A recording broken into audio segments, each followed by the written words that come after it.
Hello guys, വൈകുന്നേരം ചായ കുടിക്കാൻ എന്താ ഉള്ളതെന്ന് ആലോചിച്ചിരുന്നപ്പോഴാണ് രാവിലത്തെ ഇഡലിക്കുട്ടന്മാരെ കയ്യിൽ കിട്ടിയത്. പിന്നെ ഒന്നും നോക്കിയില്ല, ഇഡലി വെച്ച് ഒരു പരീക്ഷണം തന്നെ ആയാലോ എന്ന് ചിന്തിച്ചു. അപ്പോൾ തന്നെ ആ ഇഡലിക്കുട്ടന്മാരെ എടുത്ത് 4-5 കഷ്ണങ്ങളാക്കി മുറിച്ച് വറക്കി വെച്ചിട്ടുണ്ട്. പിന്നെ അങ്ങോട്ട് എൻ്റെ കലാപരിപാടികളായിരുന്നു. ചീനച്ചട്ടി എടുത്ത് അടുപ്പത്ത് വെച്ചു, എണ്ണ ഒഴിച്ചു, കടുക് അങ്ങനെ പടപടപടാത് പൊട്ടി തുടങ്ങി.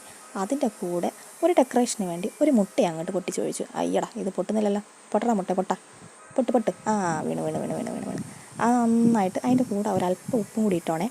ഞാൻ വീഡിയോ എടുക്കാൻ മറന്നുപോയി. ഉപ്പിട്ടപ്പോൾ സാരമില്ല, നമുക്ക് അതിനൊന്ന് കിണ്ടി പറക്കിയിട്ടിട്ട് കണ്ണി കണ്ട എല്ലാ പൊടികളും വാരിയിട്ടു.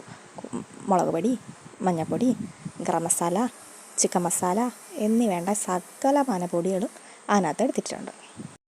ആഹാ, ഇത്രയും മനോഹരമായിട്ട് ക്യാമറ പിടിച്ചു തന്നതിൻ്റെ കെട്ടിയവനെ ഈ സമയം മനസ്സുകൊണ്ട് നന്നായിട്ട് സ്മരിക്കുന്നു. അതൊക്കെ പോട്ടെ.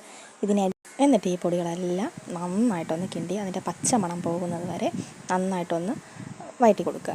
കൂടെ മുട്ടയും കൂടി നല്ല ചിക്കിയിട്ടതിന് ശേഷം നമ്മുടെ ഇഡലിക്കുട്ടന്മാരെ അതിലേക്കൊന്ന് തട്ടി നന്നായിട്ടൊന്ന് മിക്സ് ചെയ്ത് നല്ല ഭംഗിയായിട്ട് നല്ല അടിപൊളിയായിട്ട് ഇളക്കി കൊടുക്കുക. നന്നായിട്ട് എല്ലാം കൂടി അതിൽ യോജിക്കുന്ന രീതിയിൽ നന്നായിട്ടൊന്ന് കിണ്ടിയെടുക്കുക. ആഹാടാ, കണ്ടടാ, അടിപൊളി. എൻ്റെ ഇഡലിക്കുട്ടന്മാരുടെ മേക്കപ്പ് കൊണ്ട് പകച്ചു പോയി എൻ്റെ ബാല്യം.